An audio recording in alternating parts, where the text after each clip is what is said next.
Good afternoon, Raider Nation. Welcome to the first installment of Red Raider Basketball Coaches Show. And we're featuring, this show is head boys basketball coach, J.B. Bergeron. Folks, we're going to have a little conversation with a man that has become, I feel like, my friend over the last couple of months. He is a friend to Bacon County.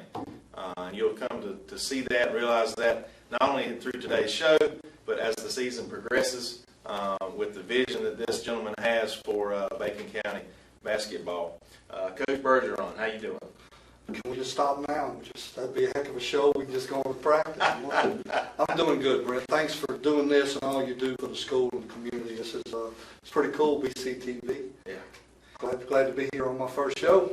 Well, we'll start out by just telling the folks at the Raider Nation out there a little bit about yourself. Where you from? Where you come from? Where you're at now? I'm originally from Louisiana, born and raised just out of a little town just outside of Baton Rouge. Had the privilege of playing at LSU, played on 2 SEC championship teams, Final Four team. I'm married to a woman that's just was perfect. God put her here for me. I have 2 beautiful daughters, and I've had the privilege of raising 2 nephews and a niece. So I got a big family.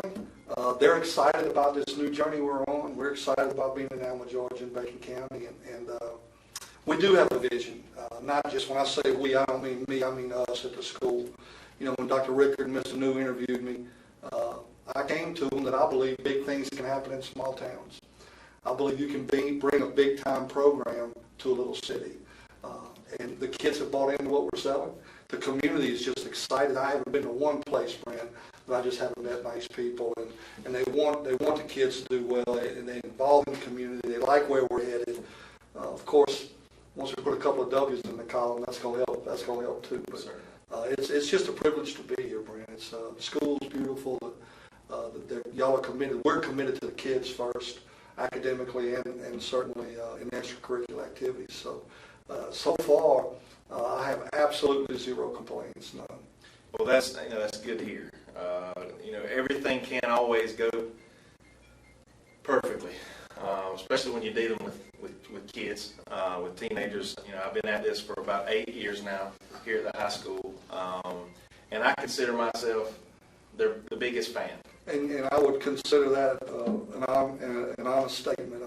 Since I've been here, I can see how involved you are in their lives and wanting them to succeed. And again, not only in sports, but in whatever their love might be. That's right. We just happen to be sports nuts. That's right. Well, it goes beyond the classroom. When you talk about extracurricular, whether it's typically small town, any town, whether you like it or not or whatever, most everything revolves around seems like football. It does. Okay. And that's okay. And that's fine. Well, football carries a community, carries a school system or at least a high school athletic department. It's supposed to. It should. Right. Financially, it provides for some things. But football's over. Unfortunately. But our season ended with 10 regular season games, and now we're moving into basketball. And like you said, I'm a sports nut. I love all sports. And I'm not a big believer in jinx or predictions, but I've had the privilege of watching last year's team play. They came this year in scrimmages once. We don't have near the talent this year they had last year, but by the end of the year we're going to be a much better team. These kids are buying into the style of play that fits their talent. It's all revolved around a team, centered on a team, not me, it's us. That sounds corny, but it's the truth. And you've been to a couple of practices. I mean, everything we do is about us. And from day one when I stepped out there, they knew that was going to be the case. If they didn't like it, they had a choice. They could conform or just not play.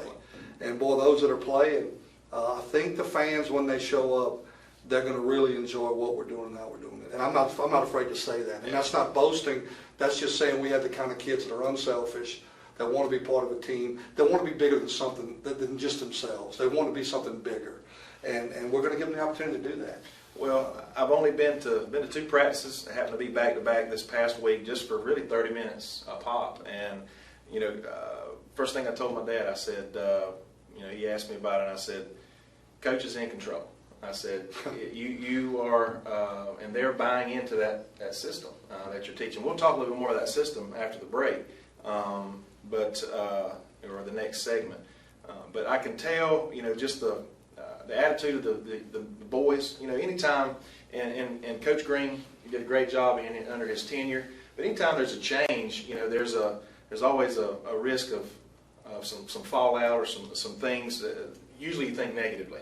But since school started, and I've been able to talk to these young men as we progressed and talk to them about the things they did over the summer and up until this point, like you said, they're buying in or they've bought in. Well, and if it works, Brent, you can teach somebody anything you want, but if it doesn't work, they can't buy into it. But they're seeing now that what we're doing is working, and it's perfect for the type of talent we have. And so if they don't care who gets the glory, if they don't care whose name's on the billboard, we're going to win some basketball games. We're going to fly under the radar. We're going to surprise a lot of people. And again, it's not a prediction. I just know that I know hoops, and I know these kids. And I love these kids. I love this team. I don't think I could have walked into a better situation. We've got some people that are going to end up being superstars. They don't know it yet. They have no idea, but they're going to be. But they're not going to carry themselves like that. They're not going to be arrogant. They're not going to be prima donnas. They're going to get in the trenches just like every other player. And that's what my system brings to the table. I don't care if you score 25 a game or you score 1 a game. We're going to treat our manager, we're going to treat our statistician just like we do our best player. That's how you build a program. That's how you build a program. That's how the foundation's going to be. So when I'm long gone from here, that foundation's still there. And these kids have an opportunity to be part of that, and I think they're buying into it and liking it. And you got a brand new school, a new facility. I mean, you got state of the art, first class everything. So why not have a first class program? Sure. And so that's what our goal is. That's what our dream is. That's what our mission is. So we're going to accomplish it. And along the way, we're going to win a bunch of basketball games. Well, that's good to hear, Coach. We're going to take a short break, but before we do, I know Coach Bergeron really wants to thank a particular business and industry. I do, Brent. I got to be honest with you. I didn't give you everything you needed to do this first show, so that's my fault. We put together, as you know, the people watching might not know, but I'm in charge of the marketing pathway. So we put together a little marketing program for the players and for myself to go out to the community and become part of the community and tell them we need their help. I mean, the small budget I'm on in basketball, I'll pay my own way. But a small budget I'm on, we can't do extra things. But I'm telling you, Brent, the people in this community, it brings chills to my spine and tears to my eyes. They have been incredible. But in particular, the hospital has stepped up. They bought pink uniforms for a breast cancer awareness game. They're going to sponsor the halftime shootout, which we'll talk about maybe later. And gave us some extra on top of that.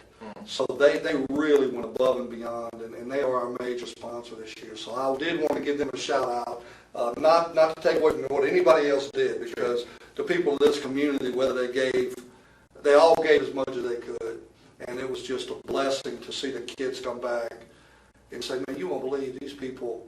This business was struggling, but they still gave some.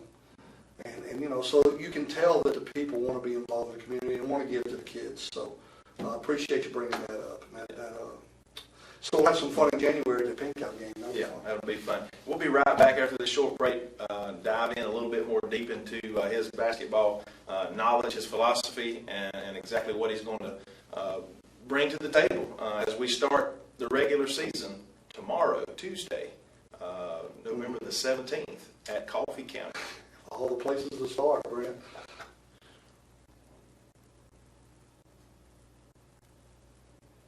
I love Curly, don't I?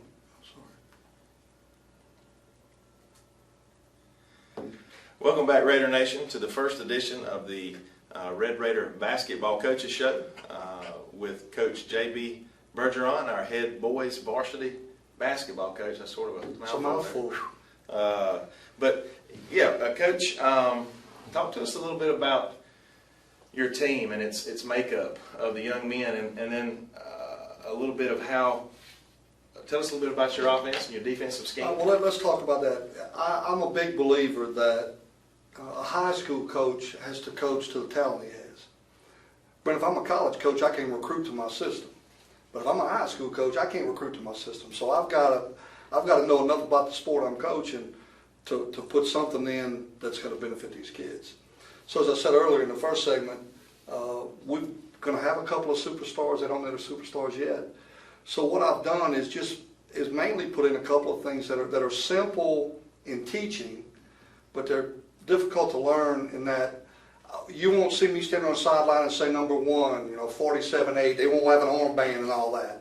We're going to run some things that are just that they'll have to read. It's almost like in football, a read option. A quarterback steps to the line and he reads a certain player, the defensive end, whoever he's reading. That's kind of what I'm teaching these kids to do in basketball. We're going to do a lot of motion, a lot of picks, a lot of rolls, but they're going to have to read certain defensive players and certain defensive sets. And so what's happened is this summer we went to FCA camp, and we were average at best at it. Right now we're pretty doggone good at it. Now, of course, once competition sets in and, you step up against a 6'8" foe like Coffee tomorrow night, they'll have something to say about how good it looks. But I'm very confident right now that we've put the kids in a position to succeed. And I guess as a coach or a teacher or a parent, that's all you can do. So I'm not trying to run an offense around a 6'9" guy when my tallest guy's 6'2". And I'm not trying to run something that's going to take slashers and 6'4" guys that can dunk. I'm running some stuff that our kids can run. And they look good doing it. They're comfortable doing it. They believe in it. And defensively, on the flip side of that, I teach them all the time, so I'm not saying anything on the air, I don't say on the court. We're going to have to play a couple of white boys at a time. And we won't play a whole lot of man-to-man. They can't. So we're having to put some defensive schemes in that allow them to be part of what we're doing because we need them in other areas. So we laugh about it all the time. So you won't see a lot of man-to-man from us. It's not that in my gut I don't want to belly up with you and play you. Of course I do. But I got to give these kids the best opportunity to succeed. So we're putting in some different zones, some different traps out of it, some different looks out of it. We'll go some man, depending on the opponent. Situation. But we're putting in basic things all the time. We're going to do certain things when the ball's in the corner. We'll do certain things when it's at the elbow. We'll do certain things when it's at the top. So it's not a thing. Their natural ability can come out. It's not something that they got to be robots at. We're going to be, and we put in some organized running plays. We'll have an organized fast break. It won't be chaos. We won't throw baseball passes down the floor and hope somebody catches it. We've got places to be and at the right times, and that's what you'll notice. We'll stress constantly. We'll stress timing. We'll stress spacing. We'll stress ball movement, player movement. That's the 4 things I stress constantly on offense. And then on defense, we're going to get in your face and play you. It just won't be the traditional man-to-man you see when you had the athletes you had last year. I mean, those guys could guard NBA players if they chose to. Right. These guys choose to but can't. So we're going to put them in the best place we can to succeed. But you will see teamwork, and you will see and again, we talked earlier, it's nothing against Coach Green. I mean, he did a great job here. I've not heard one bad word about him, but tomorrow starts a new era. That's right. And you'll see what I believe to be the true meaning of teamwork on the basketball court. And of course, I'm old school.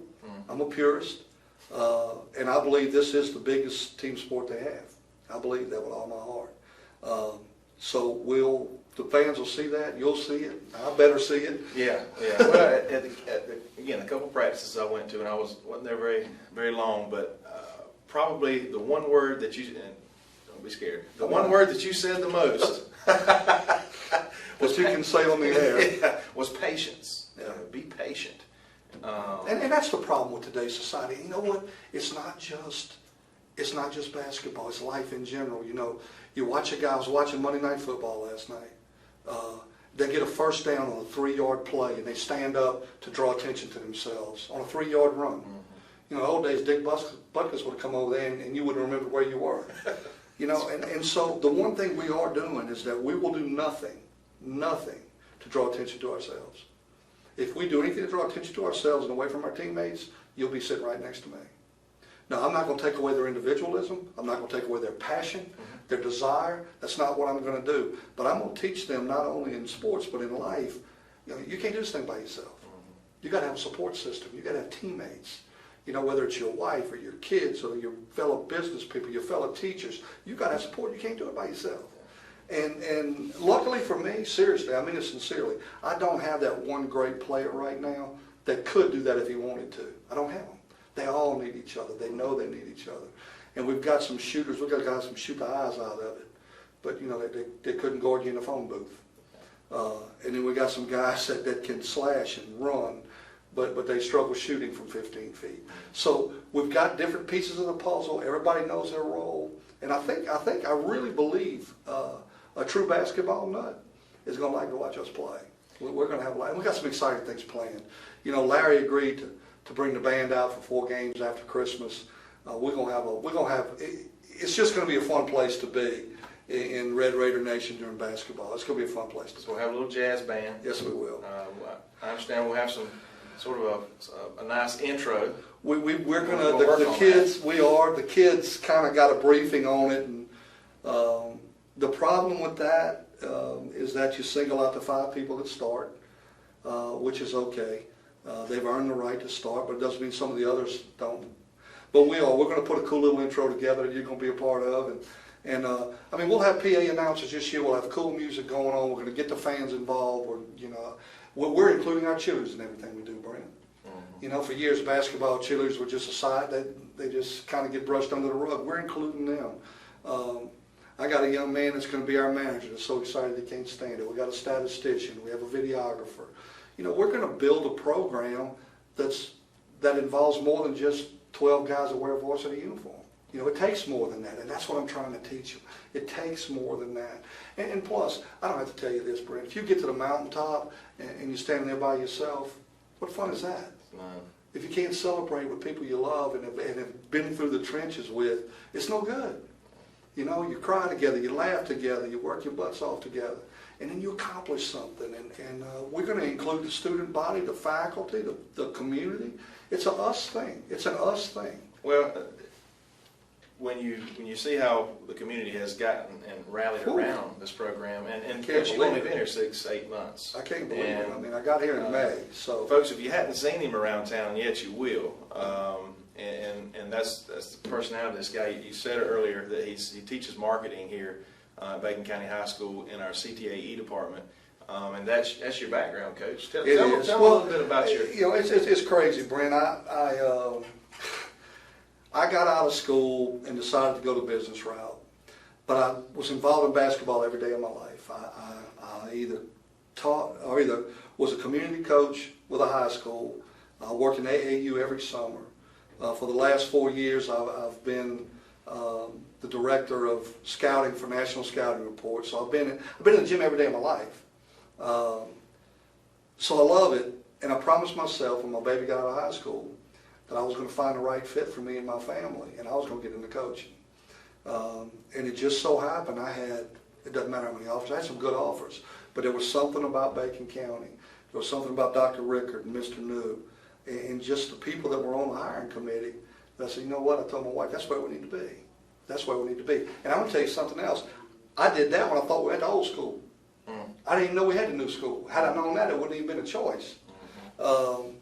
So you're getting the experience and the knowledge and the maturity of a 55-year-old man, but the enthusiasm and the passion of a 25-year-old kid right out of college. So I've got a master's in marketing. I've got a master's in theology. I'm an ordained minister. I know you probably could have told that a couple of times in practice the other night, but I I've got a passion for kids. I've got a passion, and I've got a huge desire to win and compete. And I've found that's what these kids have too. But they just need to, like anybody else, Brent, you need to, if you believe you can do it, you got a better chance. And I think that's what they understand now. They believe they can do this. They believe, I'm going to tell you, Brent, and I shouldn't say this, you might want to edit this, we're going to make a run of the region championship right off the bat. We're going to make a run of the region championship. I mean, that's how much I believe in what we're doing and what they bought into and the talent these young kids have in Bacon County. We're going to make a run real early. We talk about it. We believe in it. And I'm going to say one more thing, Brent, I'm going to shut up. Because of the generosity of this community and them reaching out to us, we've been able to plan a Christmas trip to go to Baton Rouge, Louisiana, to play in a big Christmas tournament over there. We're going to get to practice at LSU. So it's going to be a wide gamut of stuff. We're going to tour some rural museums that have a lot to do with slavery. So we can go back and see what it used to be like, and they're wonderful. I've taken many kids on this journey. Then we'll go to LSU and see where you can go, what you can do. You know, don't be afraid to dream big. And then we're going to finish our last practice at the gym that I came from. That is, it's just a hole in the wall. So I'm going to let them see where I was raised, where I played high school, where I ended up in college, and they're going to know real quick that, you know, unless you dream big, it can't happen. You know, and your wildest dreams won't come true unless you have some wild dreams. And we've got some kids here in Bacon County should be awfully proud of some of the kids they're raising. They're fine young men, and I'm privileged to be leading them. And people need to hear this. We're going to expect ourselves. We're going to hold ourselves to a high standard. Not only in wins, but as the way we conduct ourselves. And I think you've seen that. You know, I've had to do some things disciplinary-wise that have not been fun. But we're going to win regardless, and we're going to. Bacon County will not be embarrassed by anything this basketball team does. I can promise you that. Well, that's encouraging, Coach. I tell you, you know, we're excited. I've been excited ever since I met you. I've been excited because I've been excited too. If you can't see his enthusiasm on camera, just wait to get a chance to shake his hand and talk with him. He is very excited about Bacon County basketball, and it is a new era, and we're looking at opening that new era tomorrow evening at Coffee County High School. JV is going to play at 5:15, varsity somewhere around 6:30-ish. We will be broadcasting that game live on the NFHS network, so if you are a subscriber, you can watch, but you can watch on demand later if not. But we're excited, and the remaining schedule this week, boys and girls varsity will be playing at Toombs County on Friday. I believe they start at 6, the Lady Raiders, and then the boys will follow. And again, talking about being prepared, I don't have a copy, but we'll have another show for you the first of next week to sort of summarize what happened the first couple of games and see where we stand, how he feels. The outlook is after the first couple of games. Now we are playing schools that are in different classifications. Obviously, Coffee County, a 5A school, they're going to have some big boys over there. It's going to be fun, Brandon. And you know, I told my guys this when we put the schedule together. If you don't play up, if you don't play people that have more talent to choose from, and therefore probably have more talent than we have, then you can't figure out where you are. That's right. You don't know where you are. So let's go play them. It doesn't affect anything we're doing in region. It won't affect our run in the playoffs. Let's go right now. Heck, we played them this summer, and they put them, you know, I think they beat us 15-17 this summer. But we didn't have a couple of our guys, and again, I was only here for a couple of months or a month. So I'm going to Coffee County with every bit of expectations of winning the basketball game. I mean, there's no question in my mind we're going to be competitive, but I'm going to win. I believe we got the kids and the system, and they got the heart. I believe we can beat Coffee County. And if I didn't, I wouldn't go play it. Yeah. So. Well, again, we're excited about this week and this whole season. I appreciate Coach Bergeron sitting down with me. On a personal note, Brent, you, Shane Bennett, Dr. Rickard, Mr. New, y'all have been a class act, and the people in the community need to know that the people in this school system, at the Board of Education, and here at the high school, you're a class act, man. I mean, y'all are just a class act. Y'all are good people. This is like the upgrade, the Hilton edition of the Andy Griffith Show, man. You follow what I'm saying? I mean, this is just an upscale Andy Griffith Show, and I love it, man. I just love it. Well, but I really appreciate you, man. Thanks for all you do, man. We appreciate what you've done so far, and we look forward to what you're going to do. We're going to have some fun, Brent. And that's for sure. I'm excited. And hey, I'll wear some red and black next time. Yeah. And Raider Nation, you should be excited too. So if you can join us physically, make the trip over to Coffee County to see this new era of Red Raider basketball, please do. But if you can't, you can join us on the NFHS network tomorrow evening, as we will be at Coffee County to open up the regular season. Let's do it. And so we're going to call it quits for this first show, this first edition of the Red Raider basketball coaches show with Coach Bergeron and myself, your host Brent Johnson.